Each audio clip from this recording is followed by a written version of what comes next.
Good evening, everyone. I want to go ahead and get started and welcome everyone to our 17th annual Adam Smith Week and our third event of the week. We've been hosting a variety of events with some really phenomenal speakers. For those of you who may not know me, I'm Professor Peter Calcano, Professor of Economics here at the College of Charleston and the Director of the Center for Public Choice and Market Process.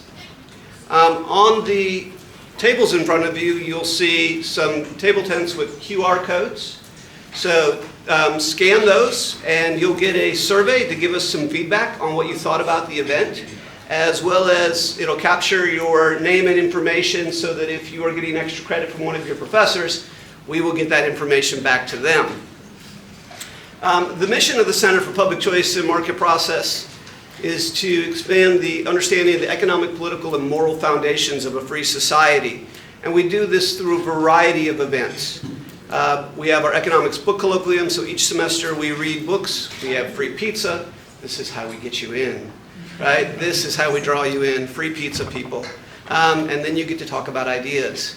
We have our free market speaker series. We have faculty research fellows, and we have several of them here tonight in the audience with us. We have, of course, our Adam Smith Week.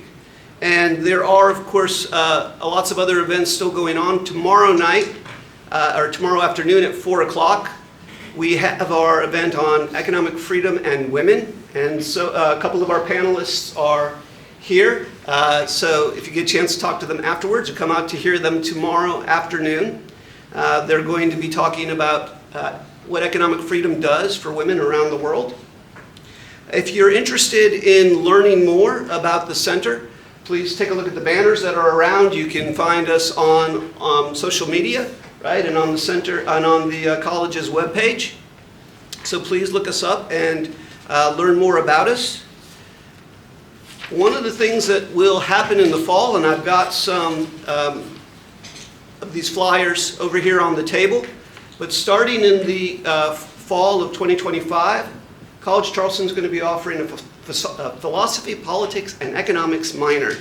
And this has been obviously driven by all three departments, but I like to think of the center as sort of being the extracurricular and the experiential learning part of this minor. So if these talks have been of interest to you, then I would ask you to consider looking at this minor and seeing what may be involved in this. And that's going to start in the fall of 2025. Of course, you may have already taken some of the courses, so grab one of these flyers and take a look at what's going on. Right.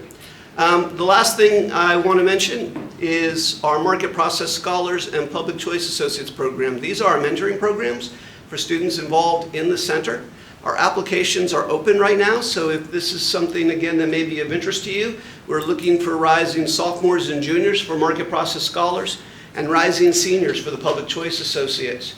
That application is going on until March 24th, so if this, again, may be of something of interest, you can check it out on the webpage and learn more about it. With that, I'm actually going to bring up one of our Market Process Scholars, Corey Holcomb, to introduce our speaker this evening.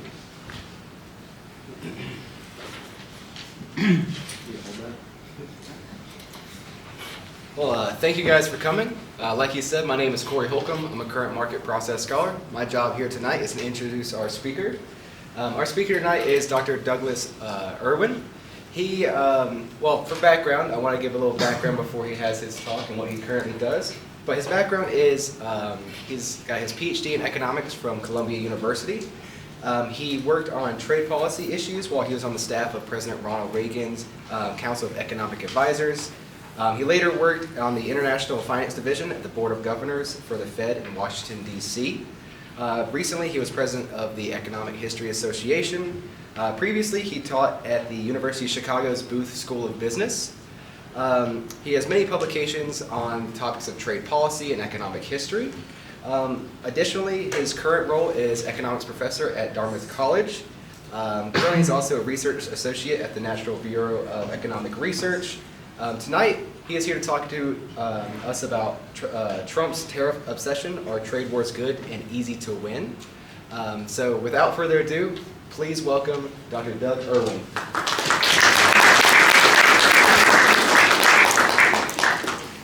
All right, thank you very much for coming. I know the opportunity cost of your time is very high.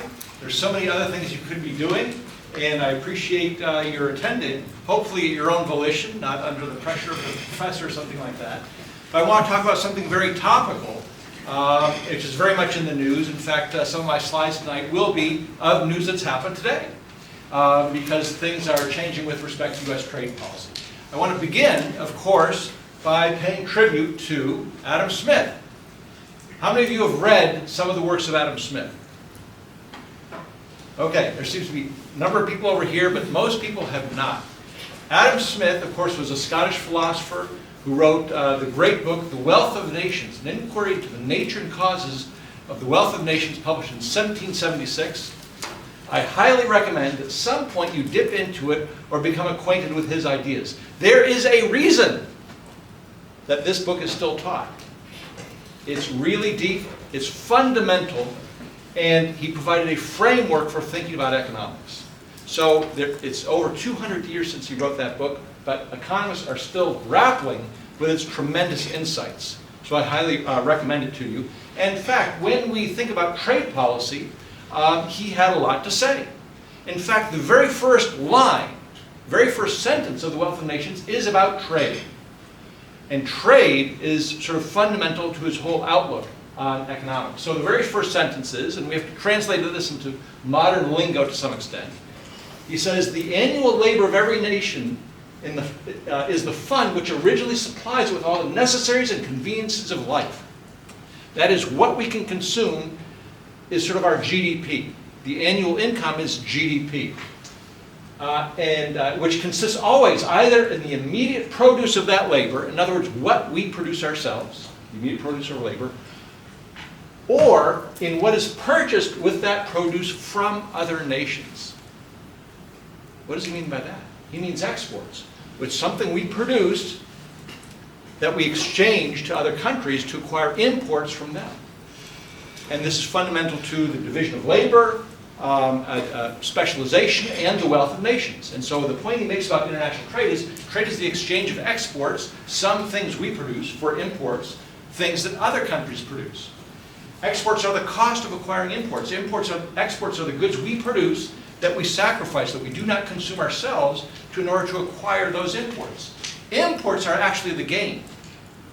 Exports aren't the gain and the purpose. They're the means to the end of acquiring goods from other countries, and that gives us goods at lower cost, greater variety. We require many countries around the world to acquire better technology through the capital goods that they can import. And trade, fundamentally, as he points out, is mutually beneficial. Both countries win as a result of trade. And I hope to illustrate that as we go along. It's not a zero-sum proposition. He has many quotes. I want to show these to you in great detail because you should read Smith for yourself. One thing he says, the second one here, nothing could be more absurd than this whole doctrine of the balance of trade. This will come up because we currently have a president who is very much interested in the balance of trade. It's very much against Smith. Also, what's relevant today, defense is of much more importance than opulence. So national security is more important than opulence, meaning GDP. We should be willing to sacrifice some of our income to support national defense. These are themes that will come up a little bit later. Smith made a very strong case for free trade, really the first book that made a strong, logically consistent, effective case for free trade. He also made equally a strong argument against protectionism, against protecting domestic industries from foreign competition. And these are eternal debates in economics, they're eternal debates in public policy, and he still has something fresh and interesting to say about it. And if you're interested in this idea of free trade, I do have this book called Against the Tide, Intellectual History of Free Trade, which goes through Smith. If you don't want to read the original, goes through the people who attacked Smith and all the arguments we've had about trade ever since. Okay. We're also here in South Carolina, at least I am, and I'm not usually in South Carolina. And it's nice to be in a place where you still don't have snow, as we do where I live. So I appreciate the weather. But this idea of trade has been very important for the history of South Carolina and the nation too. So in the 1820s, there's a tariff act passed by Congress called the Tariff of Abominations, which raised import tariffs to very high levels, which is why it was got this moniker, the abominations. South Carolina hated this. South Carolina exported cotton, rice, indigo, and other crops. And a senator, I believe it was a senator at the time, John Calhoun, who later became a vice president, objected strenuously to those high tariffs because if a country doesn't import, if a country taxes its imports, it won't export much, and that's what was coming from South Carolina. So it's implicitly a tax on exports. He was right on the economics, he's probably wrong on the politics, because he said South Carolina has a right to nullify the federal tariff. And it turns out states don't really have the right under the Constitution to say no to federal legislation. But this is what Calhoun was objecting to. This is a picture, and we'll talk about this in a little bit more detail as we go along, of the average tax, the average tariff on imports. And it's going right back to 1790. And as you can see, it's 30, 40, 50% or so. That's a pretty high, stiff tax imposed on all imports, and there was a reason for that that we'll get into. But notice there's that peak around 1830, goes up to 60%. That's what South Carolina was so upset about. It's squeezing out trade, and squeezing out not only things you could consume from abroad, but squeezing out South Carolina's exports and its sort of productive capacity. So, and you can see, actually, even though he had sort of the wrong argument in terms of nullification, those tariffs came down to about 20% before the Civil War, then they went back up, and I will show you the rest of the story as we go along. But let's talk about today. What's going on today? That's all ancient history. 17th century Smith, 18th century Smith, 19th century American politics in South Carolina. What's going on right now? I know you've been studying so hard. You haven't had a chance to look at the news. But if you have been looking at the news over the past 2 weeks, you know the market's been tanking. Just since February. This has been a big deal. And what's particularly ironic or interesting is that when President Trump entered office for his first term, the stock market did great. The economy did really well. And you know, the stock market, the blue line there, went up a lot. And so when he was reelected, a lot of investors thought, gee, this is round two. This will be great. And yet we'll see the orange line there. Things have gone exactly the opposite direction. The markets are tanking. Same president, completely divergent path in terms of what the stock market is doing. And here's just another report that the S&P 500 lost 2.7% in one day. That's erasing hundreds of billions of dollars of wealth, vaporized in a day. And the interesting point is the reason. Because President Trump refused to rule out that his aggressive trade policies could cause a recession. You know, so you might be seniors entering the job market, you might be worried, are we going into a recession? It's not a recession is not a good thing. This is an article just from today. Trump's tariffs have sown uncertainty, that might be the point, but here is a very interesting comment by the Commerce Secretary of the United States, Howard Lutnick. He said, these policies are the most important thing America has ever done, and asked if it was worth it, even if they tip the economy into recession, it's worth it. I just admit there are very few policies that are worth deliberately putting the economy into a recession because some greater good is going to come at the end of the day. But that's the debate about these tariffs. So, President Trump, what are his views? How did he get those views? And what are the economic implications of those views? So these are some tweets from his first term, but his views haven't really changed very much. He says, I am a tariff man. He believes in these taxes on imports. When people or countries come in to raid our great wealth, we have to pay for the privilege. It's a way of maxing out our economic power. It will make us rich again by imposing these taxes. And just here's some more quotes of President Trump and tariffs. It's going to be the greatest thing we've ever done as a country. It's going to make us rich again. Instead of taxing our citizens to enrich other countries, we're going to tax other countries to enrich ourselves. Tariffs are the greatest thing ever invented. The most beautiful word in the dictionary is the word tariff. He'll even walk that back a little bit, but I'm not sure he really believed it. I think he really does like this word. Tariffs will make us a country much richer than it is today. Only fools would disagree. If you get a theme that, gee, this is not exactly what Adam Smith was saying in The Wealth of Nations, there might be something to that. So, he likes tariffs. He wants to impose tariffs. But what is a tariff? A tariff is a fancy word for a tax. And it's a tax on imported goods, foreign goods when they come into the country. But the administration, in fact, any administration that's imposing tariffs, don't like to say it's a tax. They try to avoid that term. So his previous Treasury Secretary, Steve Mnuchin, said this when testifying before Capitol Hill. Tariffs are a tariff on imports, they're not a tax. Okay, that's sort of verbally agile to say a tariff is a tariff. It's not a tax. I didn't use the word tax. It's not a tax on the American people, it's a tariff. Here's a cartoon that sort of shows it. Okay, hey tariff, why do you always wear that mask? Let's lift off the mask. What is it? Oh, it's a tax. Okay, let's put that mask back down. But that's exactly what a tariff is. That's what the debate is in Calhoun's time, and Adam Smith's time, and today in terms of what tariffs are. Why tariffs might be good. This is what he said during the campaign, first term, all that. A tariff is a tax on a foreign country. A lot of people like to say it's a tax on us. No! It's a tax that doesn't affect our country. Of course it affects our country because markets are tanking or the prospect of tariffs, and the question is, oh, are consumers going to pay it or not? One final one, that's where I get the title for the talk. Trade wars are good and easy to win. We're losing billions of dollars in trade. We're down. We got to do something about this. And so that's another reason why he likes tariffs. But let's get to the fundamental reason. Why is tariffs something he really wants to do? Because of this. We've been ripped off for decades by nearly every country on earth, and we're not going to let that happen any longer. This has been a constant theme before his first term, during his first term. Today, America is getting ripped off by other countries. And we have to fight back, and trade war is a way of fighting back, and tariffs are the means by which we will fight back. It's a very un-Smithian view about, remember I talked about mutually advantageous trade?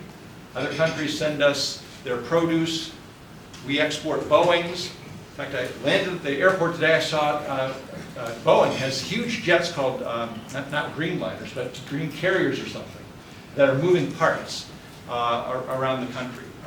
So we export Boeing aircraft, we export software, we export wheat and corn, and we import cars, textiles, luggage, sporting equipment, all sorts of other things like that.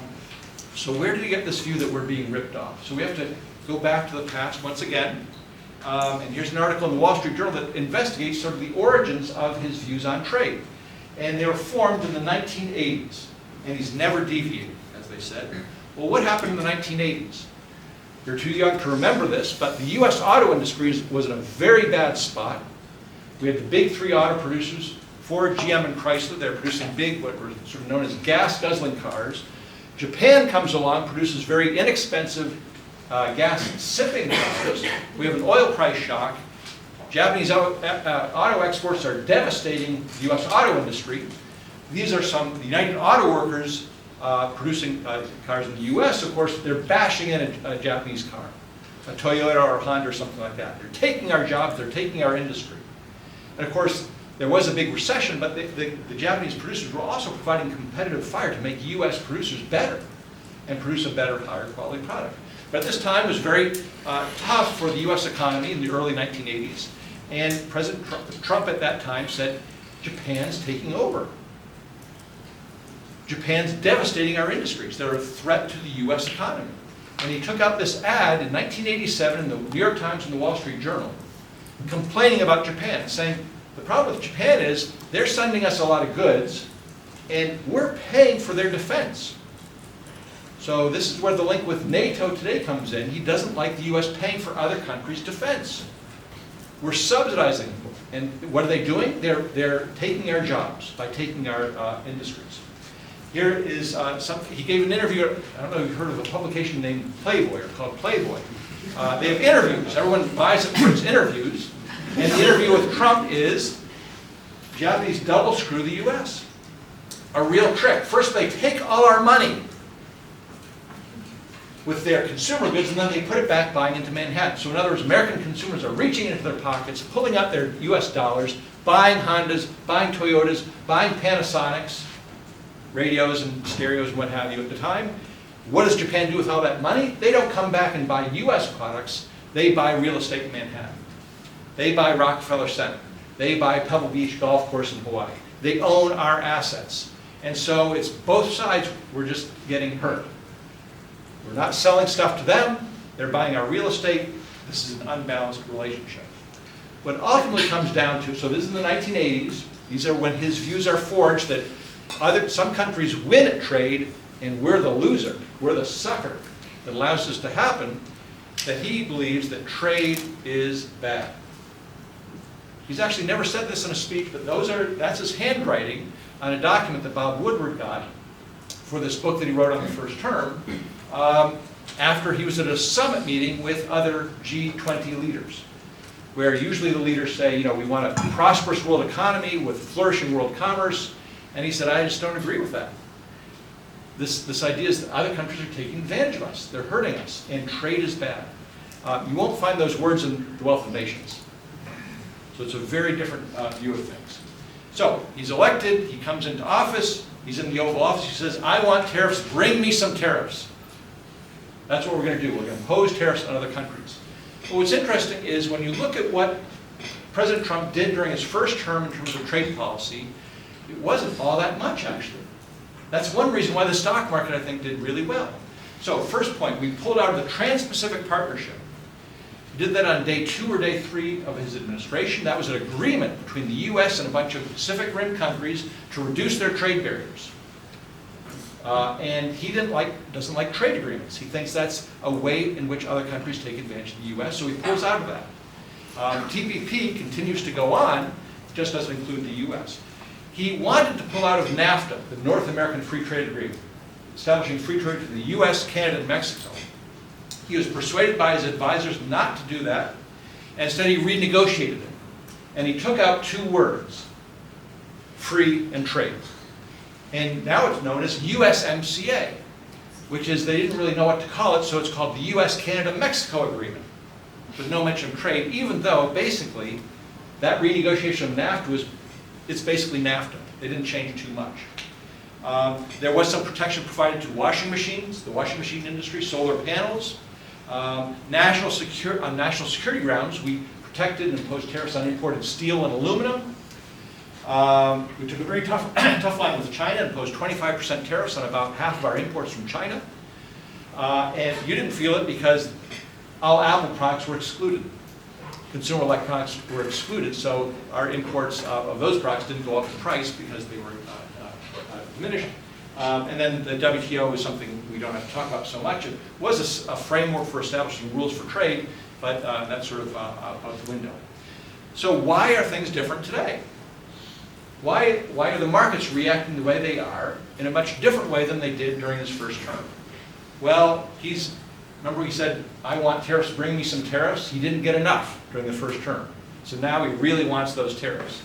And so we've imposed 10% tariffs on China, followed by another 10% round of tariffs on China. This is on top of existing products. And these do include consumer electronics, so those prices will go up. Closed exemptions on the 25% steel tariff, so President Biden continued with those tariffs. There had been some exemptions for Canada, Mexico, European Union. Those exemptions are now closed. He wanted, you might have heard this, 25% tariffs against all imports coming from Canada and Mexico. Those tariffs have been postponed twice. But he says that postponement is only for 1 month. And so there's a threat that those might take effect relatively soon. And he's promised tariffs against the European Union, another major trading partner. And on April 2nd, mark it in your calendar. It's going to be a very big day. Reciprocal tariffs will be announced. We'll talk about exactly what that is in a moment, but he's going to unveil his really big plan for tariffs against all countries. And he's called it Liberation Day. We liberate ourselves from the world economy by imposing tariffs on just about everyone for all of the sins they've done against us. What is this going to do to U.S. tariff levels? Well, I showed you that early, the Calhoun period. when the tariffs were about 60%.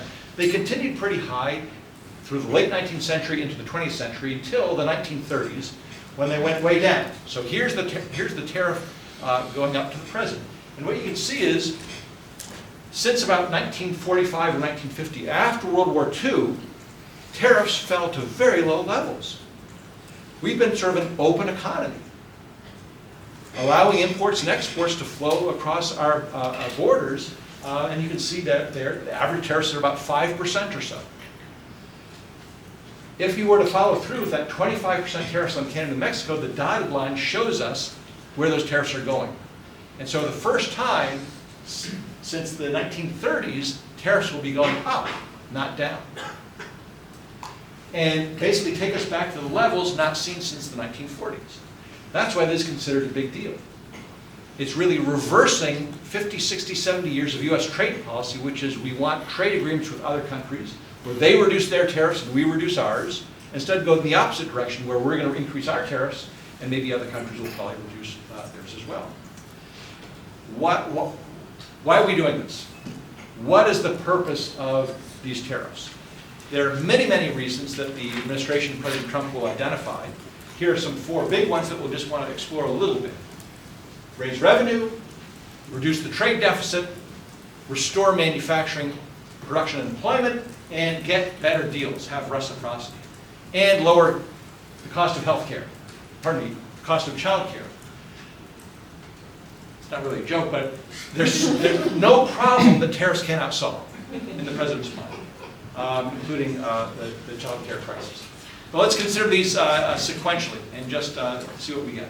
First of all, raise revenue and cut other taxes. The idea is, with domestic taxes, we're taxing ourselves. With tariffs, we're taxing other countries. So let's shift the tax burden to other countries. Then we won't have to pay it, and we can balance our budget. There's a problem with that. One problem is that we currently, see that sliver that's 2%? Customs. Those are the customs revenues, the tariff revenues that come in. They account for about 2% of the federal government's income. Most taxes are individual taxes, Social Security taxes, some corporate taxes, what have you. We currently have a budget deficit of about 6.5% of GDP. That's just our budget deficit. Does anyone know what imports are a share of GDP? That's not rhetorical. What are imports as a share of GDP? Imports of goods and services. Nope. Take a guess. I'm looking at you. Take a number. No idea.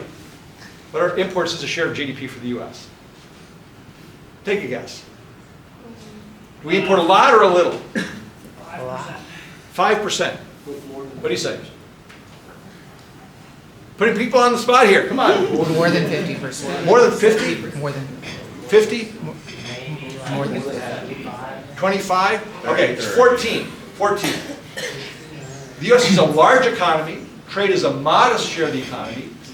It's about 14%. So that's the tax base. If we imposed a 50% tax on imports, and imports didn't change, we might be able to close the budget deficit. But we wouldn't fund the federal government. We can't get rid of income taxes. That's just closing the deficit. But what's going to happen to those imports if we tax them? Will they be 14% of GDP after we impose a 50% tax? No, it's going to shrink. If you tax something, you get less of it. That's going to disappear, and we're not even going to even balance the budget with a 50% tariff. So the idea that, first of all, we could balance the budget and then reduce income taxes and make it up with higher tariff revenue, it's an illusion. It's not going to happen. It can't happen. Math doesn't add up. We can go into great detail, but it's not going to raise a lot of revenue. So scratch that one off the list. It's not a good revenue-raising device. How about reducing the trade deficit? Here's where it gets a little bit tricky, because if we tax imports, what happens to imports? This is not a trick question either. What happens to imports? They go down, okay? Is that going to close the trade deficit, the fact that we import more than we export? Sounds like it, because imports going down, that our exports are here, our imports are here, it'll sort of help balance the trade deficit. First of all, are you out worried about the trade deficit? Did you even know we had a trade deficit? Unless the government's producing numbers, it's like we wouldn't know this. I think we would feel inflation, right? The government doesn't have to produce numbers there, we'd know it. If we were in a recession, we'd know it. If we have a trade surplus or trade deficit, would we know it? No, I don't think so. But so we're just saying, if we think reducing the trade deficit is an important idea, maybe a tariff would do that. But here's the problem. Tariffs don't just reduce imports. They reduce exports as well. And it's indirect, it's sort of hidden, but this is what happens. Tariffs lead to an appreciation of the US dollar. The US dollar, the value of the dollar is going to go up. Why is that? If we stop importing from the rest of the world, what does that mean? Japan, China, Germany, France, they have fewer dollars. Because that's what imports are. We're taking money out of our pocket and giving to other countries. They have dollars, they buy our goods. If they don't have dollars, the dollar is more scarce on foreign exchange markets, the dollar goes up. If the dollar goes up, what happens to US exports? It prices them out of the market. It becomes more expensive for foreign consumers to buy our products. And the dollar goes up in value. That's, of course, in international finance. You should take that at some point if you travel abroad. Exchange rates matter a lot. But that's sort of a synopsis of what's going on. Even if the dollar doesn't go up, are other countries going to like the fact that we impose tariffs on their goods? Even Adam Smith talked about this. No, he said revenge means retaliation. In fact, other countries will retaliate against our exports, so our exports are going to go down. If we stop buying from them, they don't want to buy from us, so both go down. It doesn't necessarily change the trade deficit. In fact, there's a little equation for you, for the econ nerds here. If you've taken macroeconomics or international finance, all it says is X minus M, the trade balance, is equal to the difference between domestic savings and domestic investment. And the gap is filled with capital flows. Unless you affect those capital flows, you're not going to affect the trade deficit. So the bottom line is that tariffs will not reduce the trade deficit. But don't trust me. That was all theory. Let's look at the evidence. So here's a paper just published a couple years ago. And what does it say? It looks at over 100 countries and the changes in their tariffs, and what does it do? Tariff increases are associated with persistent economically and statistically significant declines in domestic output and productivity, as well as higher unemployment and inequality, real exchange rate appreciations, and insignificant changes to the trade balance. So tariffs are associated with lower output. Gee, wonder why the stock market's reacting. They expect the US economy to shrink as a result of trade, because Adam Smith, our guy here, said trade expands the economic pie. And that's why when economists think about the trade balance, they think about two things, not tariffs. They think about the fiscal balance. In other words, is the government running a fiscal surplus or a fiscal deficit? And of course, we have a big fiscal deficit that's associated with the trade deficit. And we also think about exchange rate policy, not tariffs. So, now, you could try to tell this to the president, and people have, and this is the response. This is also from Bob Woodward's book. His advisors challenged his convictions on the importance of trade deficits and the need to impose tariffs. Trump was immovable. I know I'm right. If you disagree with me, you're wrong. That was chief of staff and his domestic policy advisor in his first term. Okay, so it's not really going to reduce the trade deficit. Third point, well, what about reshoring manufacturing production, creating jobs, reindustrializing America, creating more jobs for blue-collar workers? First of all these objectives maybe are fine, and we can debate them, or think they're good. Raising revenue, reducing the trade deficit, reshoring manufacturing, all agree. The question is whether tariffs help us achieve that objective or not. And here's sort of the problem. First of all, let's look at manufacturing, the share of the labor force in manufacturing. How many of you are planning to work in agriculture? How many of you are planning to work in manufacturing? How about services? No one's raising hand for either. Those are the sort of the three sectors of the economy. If you want a job, it's one of those. You're probably going to work in the service sector. But the share of the workforce in manufacturing has been declining since World War II. It used to be up around 30%, and it's gone in one direction. President Trump thinks it's gone down because of trade agreements, because of bad trade deals. So when was NAFTA? 1994, exactly, right there. That's NAFTA. When did China enter the World Trade Organization? 2001, excellent. And that's right there. Did they cause massive reductions in the share of the labor force in manufacturing? There's sort of this pre-existing trend that was going on and on beforehand. Yes? It's probably due to increased automation and increase of technology. I think you should come up here and give this lecture. That's exactly the right answer. Why has this been going down time after time? Because of automation. Because of the substitution of capital for labor in production. We used to use a lot of labor to produce cars, a lot of labor to produce steel, and now it is automated. We use capital equipment. So just to show this to you, here is the steel industry is the perfect example. Trump, his first term, he did impose tariffs on steel. Create more jobs in the steel industry, create a great, backbone of the country. This is steel production in the 1970s. What do you see? Workers. Let's look at the steel production today. These are some foundries and fabs producing rolled steel, coiled steel, all sorts of different types of steel. Where are the workers? Nowhere. You don't see them. Are there workers? Yes. Are they blue-collar workers? No. They're engineers. They're computer scientists, monitoring all the equipment, making sure that things work out. So it's a different type of labor, and it's fewer workers. In the 1980s, it took 10 worker hours to produce a ton of steel. 10 workers, 1 ton of steel. Today it takes 1 worker hour to produce a ton of steel. We're producing just as much steel as we did, but we need fewer workers to do it, and the story in steel is replicated across every industry in the United States. We've moved to high tech, we've moved to capital equipment and what have you. What's happened with steel consumption? It's been flat. We're just not buying a lot of steel anymore as a country.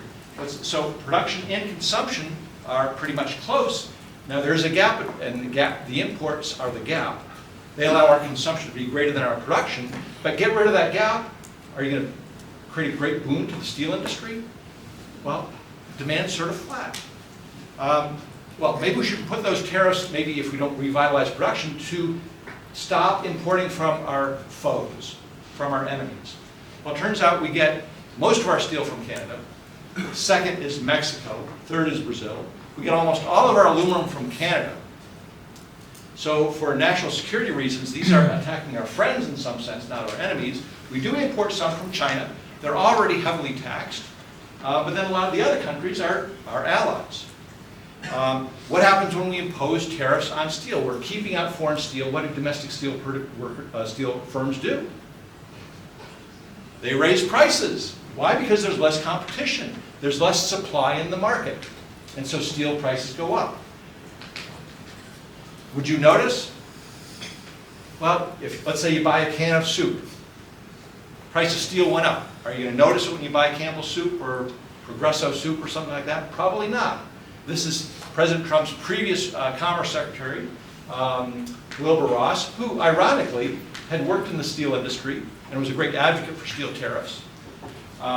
It's not ironic. Adam Smith, once again, go to him, special interests. Of course the steel industry wants to keep out competition so they can raise their prices and their profit margins. He's saying, don't worry about it. No one will feel it because we just use steel in all these little products. Okay, so we as consumers, I haven't gone out and bought a bar of steel recently, so I didn't actually feel the pain. But guess who does buy steel? John Deere. What do you think this thing is made of? This is a combine. A lot of steel. If the price of steel goes up in the US, what do they have to do? They're going to pay a much higher price. That means their costs go up. They have to pass that cost on because it's not super profitable. They can't adjust their profit margins. And then they can't compete against foreign producers of combines who have access to low-price steel. How about Caterpillar? Does Caterpillar buy a lot of steel? Absolutely. So what's happened in the cost of this? It's going to go way up. And who is Caterpillar competing against? Not just here in the United States, but in other foreign markets. There's a firm called Komatsu. It's a Japanese firm, and guess what? Komatsu doesn't have to pay high steel prices because they didn't put on steel tariffs. So they can come in and undermine their sales. So you might create some jobs for steel workers with steel tariffs. But you're going to lose jobs in other industries because their costs go up and they become less competitive. Ford Motor Company said, we have to pay now $1 billion in extra costs that our foreign rivals don't have to pay, and that makes our cars more expensive. The Ford F-150 pickup truck It's going to go up in price because the price of steel goes up. And on the right-hand side, this is just a preview of what happens when we tax trade with Canada and Mexico. North American auto production is produced across the three countries, parts across the border multiple times, and you're ripping up all those supply chains and devastating the impact on North American auto production by imposing those tariffs where they can be imposed. But here's just a graphic that shows that, yes, we're going to create some jobs in the steel industry, but we're going to lose jobs in the motor vehicle industry, the fabricated metals industry, and all other manufacturing as a result of steel tariffs, and it's a wash in the end. Is it 25% on each time it crosses a border? If Yes, those tariffs well, were in place? that's the plan. It hasn't been imposed yet. So like we get auto seats from Mexico, then they're shipped to Canada, put into a chassis, then they come back to the US. It's crossing borders multiple times, and then every time the tax will take effect. It's not just on the final goods. Now, maybe you're in the market for a new car, we'll get to that in a moment, but there is, at least in my home institution, Dartmouth, students are very concerned about this issue of steel tariffs because it affects the price of kegs. That's a pocketbook issue. And in fact, these steel tariffs have pushed the one firm in Wisconsin that produces kegs almost out of business. Can you imagine the United States dependent on imported kegs? How can we survive as a nation if we got our kegs from abroad? We must have domestic keg production. What about those aluminum jobs? Alcoa says aluminum tariffs will cost us, remember, those are tariffs on Canada, not Russia or China or anything like that, cost the United States 100,000 jobs. So this idea that, tariffs create jobs. Well, they will in some sectors, but you lose jobs in other sectors. So it's not going to lead to this renaissance of manufacturing. Some manufacturers will do better, others will not. How about reciprocity? Better trade deals. So here's the president talking about all these unfair tariffs in other countries. Other countries have really high tariffs, we have low tariffs, we can't sell to them, they don't buy from us, but we're an open market. You can always pick and choose different categories in which other countries have higher tariffs. But guess what? Our hands are not exactly clean either. We have high tariffs on a lot of goods too. We have 25% tariffs on pickup trucks. We have very high tariffs on dairy products. We have very high tariffs on a bunch of other products. And the question is, if we're really going for reciprocal tariffs, by which the president means if they charge us, we charge them, are we going to reduce our tariff when other countries have really low tariffs? And it doesn't seem that that is likely. But here's the date, as I mentioned before. Mark it in your calendar, April 2nd. This is from the Washington Post today. Prepping new tariffs based on reciprocity, where we're going to start charging other countries. So first of all, this is a huge, potentially huge escalation. We're not just going to tax Mexico and Canada anymore. We're going to tax just about every import based on what they charge us. And here is the statement. It's Liberation Day for a country, because we're going to be getting back a lot of the wealth that we so foolishly gave up to other countries, including friends and foe. April 2nd, there will be headlines. Watch the stock market reaction. It will be very interesting to see what happens that way. But here's why I'm not reciprocity. Let's look at the European Union, which is sort of the focus of President Trump's ire. Our tariffs, on average, are about 4%. EU tariffs, on average, about 5%. We're in the same ballpark. And once again, there's some variation across the countries. Sometimes the EU has more higher tariffs, sometimes we have lower. But it's not like we're wildly out of range here with these tariffs. But I think he's going to selectively pick countries that have really high tariffs in the US. I wrote this op-ed in the New York Wall Street Journal just a few weeks ago called Reciprocal Tariffs Make No Sense. It goes into this whole issue a lot more. But here's sort of a tell. If you're really interested in reciprocity, if you're really interested in level playing field, where both countries are playing by the same rules, what might you want? How about an agreement in which we cut our tariff to zero if the other countries put their tariff to zero? That's exactly what we had with NAFTA and USMCA. So President Trump renegotiated NAFTA. Terrible NAFTA will soon be gone. USMCA will be fantastic for all, when in fact, MCA was basically NAFTA sort of rebranded a bit. Here's the signing ceremony in 2018, I believe it is. And notice the President of Mexico making sure that President Trump signs before he does. I don't want to make sure, don't want this to go another way. And great reviews for USMCA, so much better than NAFTA, even though, once again, the reality is USMCA is NAFTA, with slightly tighter provisions on autos and new internet provisions that were brought in actually from the Trans-Pacific Partnership of all deals, because NAFTA was a pre-internet agreement. So we have free trade with Canada and with Mexico. But I just mentioned earlier, we've imposed or threatened to impose 25% tariffs against Canada and Mexico. So signing that agreement doesn't mean, even though tariffs are equal on both sides, doesn't mean you're not going to get whacked again with higher tariffs. So what's going on? In particular, Canada. What the heck is going on with Canada? Why are we, here we have a 2,000 or 3,000 mile border that's largely peaceful. We never had to station troops there, and yet we're hitting this friendly nation with very high tariffs. Why are we doing that when we have this free trade agreement? Well, President Trump thinks we're subsidizing them to $100 million a year. And therefore we should make them a state and all that sort of stuff. Here it's $100 million, but another tweet, it's hundreds of billions of dollars. So orders of magnitude here, but somehow there are these big subsidies for no reason. We have unlimited energy. We should make our own cars. We have more lumber than we can ever use, and we're subsidizing Canada. First of all, a lot of economists are scratching their head. What is this subsidy? We have a slight trade deficit with Canada, but not big. That's not like a subsidy, so we don't know where it's coming from. And we have all this energy and lumber that we don't need. Well, here's the perception in terms of energy. Where do we get our oil from? Well, a lot of people think Saudi Arabia. We get it from Middle East.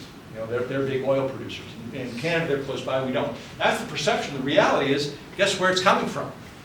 It's close by. Canada has a lot of oil. There are pipelines that we just pipe it down. And there's hydro energy in Quebec. It comes down. So I'm from New England, the state of New Hampshire. It's a very cold state. We need to heat our houses. We don't have spring yet up there. So that's one reason why I'm enjoying my time down here. But guess what? The day that President Trump announced 25% tariffs on imports, all imports from Canada, I got an email from my propane provider, Irwin Energy, which happens to be a Canadian company. I'm about 2 hours south of Montreal. Propane comes down from Canada where there's a refinery, shipped to houses. That's where we get our gasoline. And basically that email said, oh, we thought we had a free trade agreement with Canada, but evidently not. We're going to impose this tax. Oh, if you have a contract with us, we're going to have to rip up that contract because we can't afford a 10% or 25% tax. You're going to pay that tax. So luckily it's the end of winter. The tariffs haven't taken effect yet, but when they do, it's U.S. consumers that will get that tacked onto their bill. Canada's not paying the tax. It's not a tax on Canada, it's a tax on consumers who pay the ultimate price. What is this? Bacon bits. Any other guesses? Corned beef hash. Pardon me? Corned beef hash. Corned beef hash. You just have to smell this stuff and you wouldn't want to taste it. It is potash. Potash. What is potash? It's a fertilizer. Okay, so let's see. Whoops. Going the wrong way here. There it is. There's the fertilizer. Farmers need potash. It fertilizes all the crops we have here in the United States. Where do we get it from? Canada. Let's say Canadians are messing with us. We don't like Canada. Russia next. We want to buy from them. Belarus, China. Ooh, those aren't exactly the nicest countries. And let's say we want to go from Israel or Jordan or Laos or Chile. They don't produce very much. So if our farmers, they're very upset of the fact that their supply of potash may be interrupted. So why are we doing this? There's a claim that fentanyl is flowing across the northern border. Not really the case. Migrants are flowing across the northern border. Once again, we have problems with Mexico. We can probably hopefully work those out. But the problem's not so much with Canada. Yet they're getting hit with these tariffs. What does President Trump say? Well, they impose dairy tariffs on us. They won't allow our milk, butter, and cheese in. They have these really high tariffs. Well, guess who had an opportunity to do something about that? President Trump and USMCA. And actually, if you go to the provisions of in the USMCA, which he negotiated and signed, we allow Canada to do that. Isn't that a deviation from free trade? Yes. Why did we allow Canada to impose those high tariffs on us? Because we have the same problems with our cheese, milk, and dairy industry, and we impose the same tariffs on Canada. We want to protect our farmers in Wisconsin, what have you. They're politically powerful. So it's a carve-out from that trade agreement. So it's not as though Canada's doing that to us. We're doing it to them, too. And here's also where this message is sort of false. It uses the term, here's, whoops, TRQ. There's such an obscure term, I don't think it even came up in your trade class if you took international trade. Tariff rate quota. What it says is we allow free trade in these goods up to a certain point, at which point a certain quantity, the tariff goes up. And we haven't exported enough cheese, milk, and dairy products to Canada for those tariffs to kick in yet. So we're actually exporting duty-free into Canada.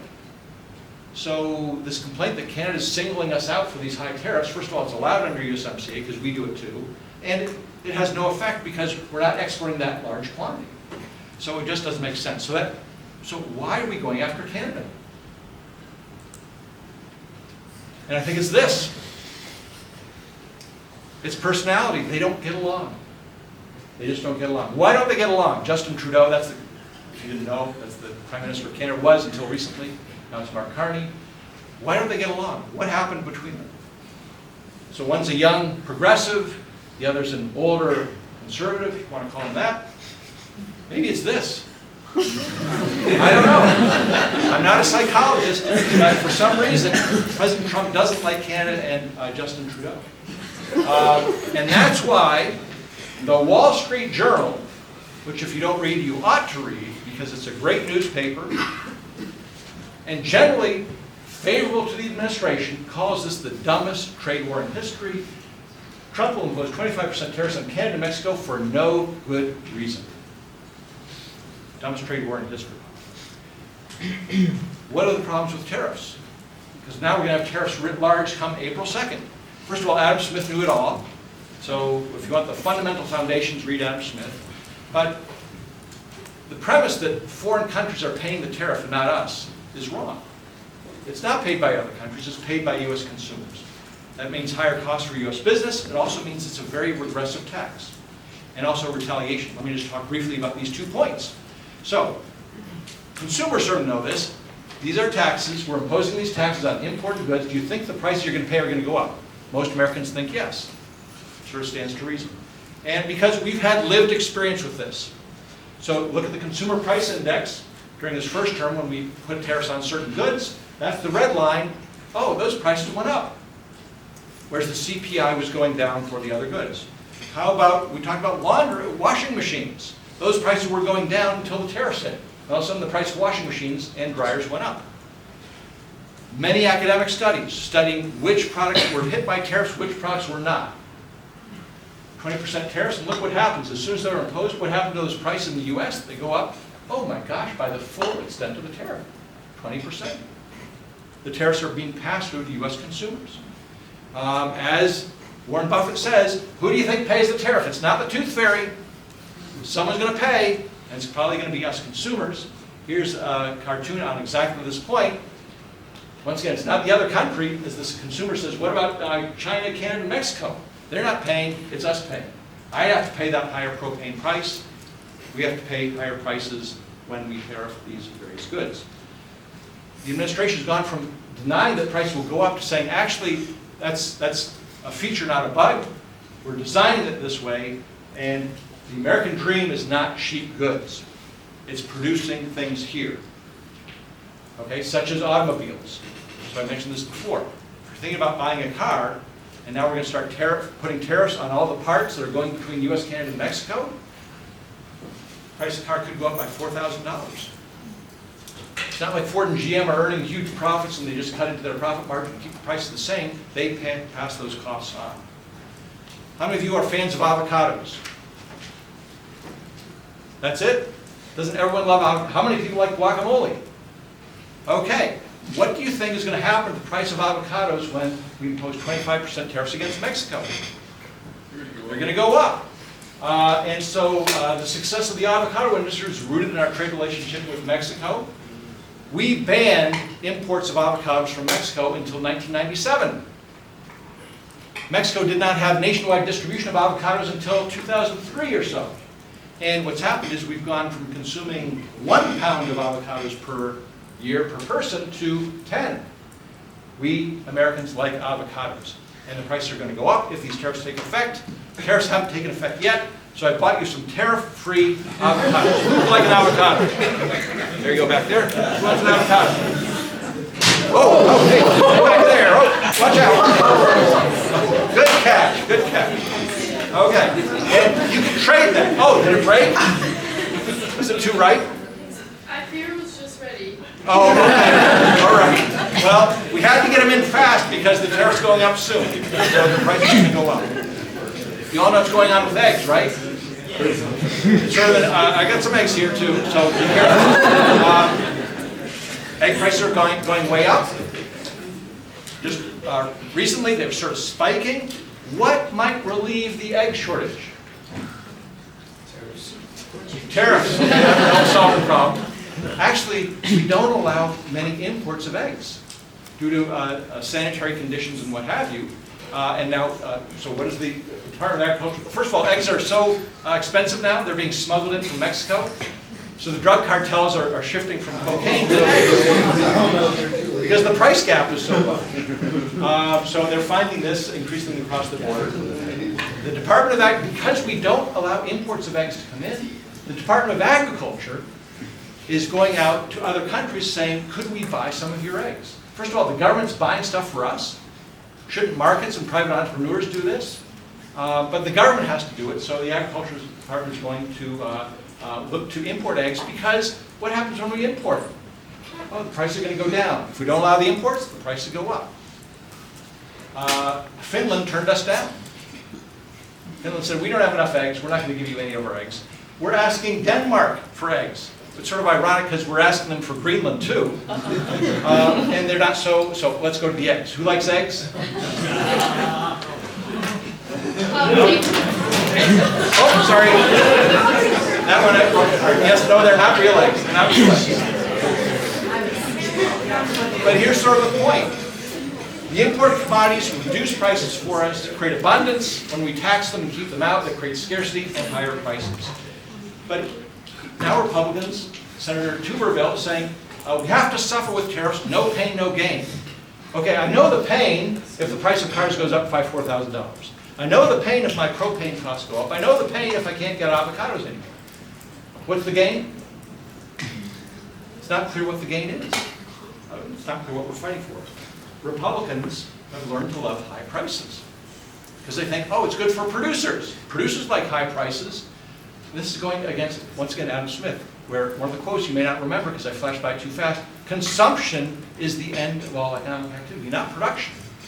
But we're now siding with producers who want high prices. And that's where this quote from the Commerce Secretary today in today's New York Times, it's worth it. It's worth a recession to keep out those imported goods.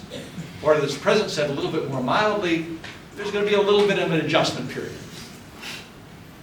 Okay, a recession would be a really harsh adjustment period, but high prices, that's about one. Memes, does everyone like memes? Of course, right? Who doesn't like memes? Republicans with price increases, ooh, no. Biden inflation, not good. Price increases with nationalism sauce. Oh, hey, yeah, to help out our egg producers, help out our car producers, things like that. But here's another problem with tariff and these price increases. Don't shed a tear for me, or don't shed a tear for me, I can pay my higher propane costs. But there are families and households very close to mine. They can't pay them. They're struggling to get by. They're just, every month, trying to make do. They have to pay the same high prices for avocados, for cars, for propane. And so tariffs are regressive.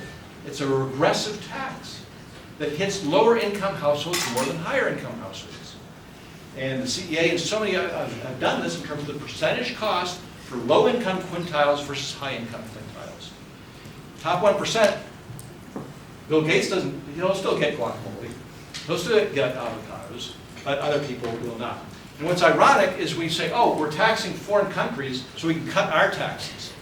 We'll raise revenue with tariffs and we'll reduce income taxes. Well, who benefits when we reduce the income tax? It's disproportionately higher income households. So the blue line shows who gains from tax cuts. Lower income households don't pay a lot of tax. Higher income households do. Who pays the tariff? Oh, that's skewed in red there towards lower income households. So we'd be shifting from a tax system that's progressive to a tax system that is regressive. And if it was expanding the pie, maybe it would be worth it. Maybe there would be gain for that pain. But guess what? All the estimates are, it shrinks the pie, it shrinks the economy. And so Tax Foundation and so many other institutes have done, what happens when we cut taxes, we actually do grow the economy. We get more economic activity, more business investment. But guess what? If we raise tariffs, boom, those gains go away. And if other countries retaliate, we actually shrink the economy by shrinking trade.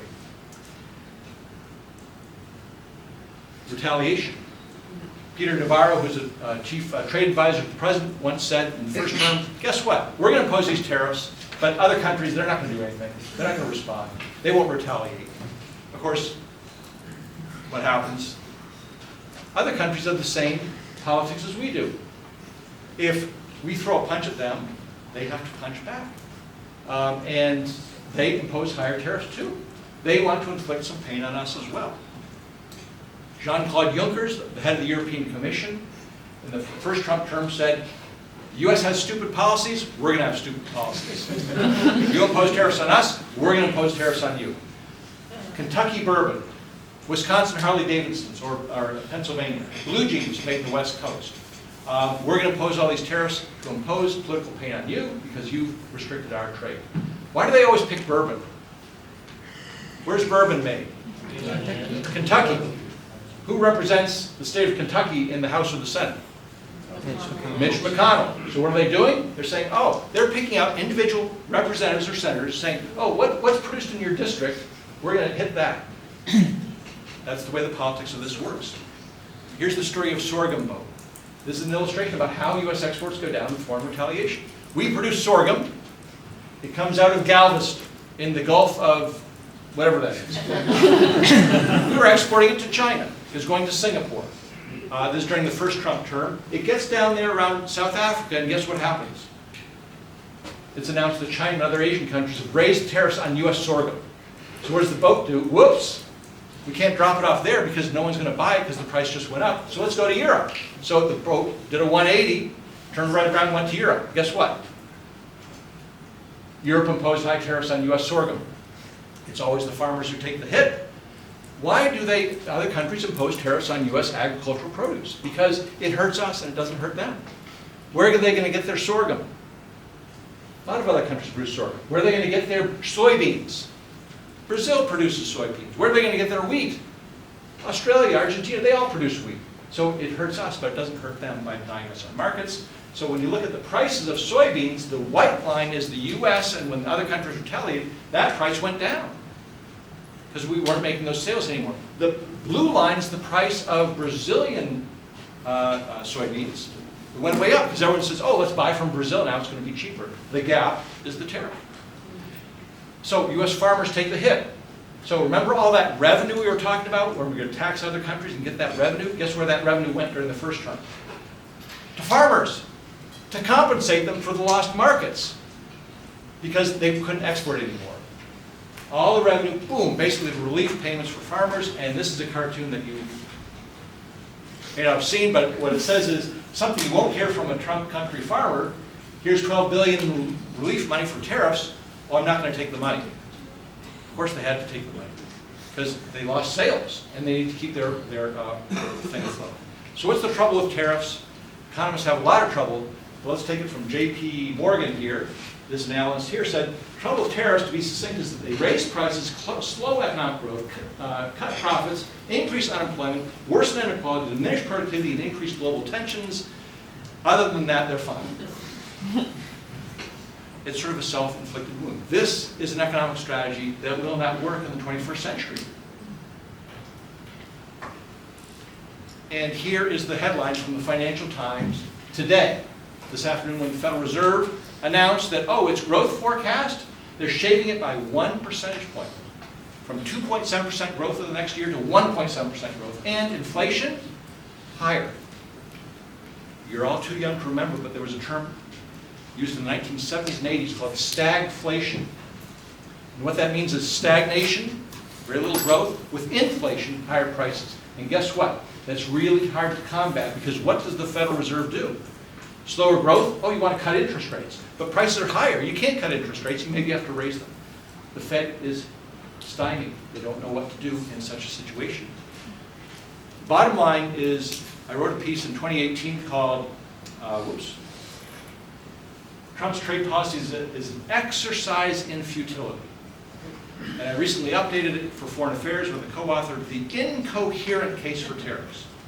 Even if you grant all the objectives that the Trump administration wants to achieve, revenue, more jobs, lower trade deficits, reciprocity, tariffs won't help you get there. So it won't do all of these things, and even worse, it shrinks the economy. So my warning to you is, tariffs are ahead. They're probably not good for the U.S. economy. Wait for April 2nd, we'll see what happens. Thank you very much for your attention.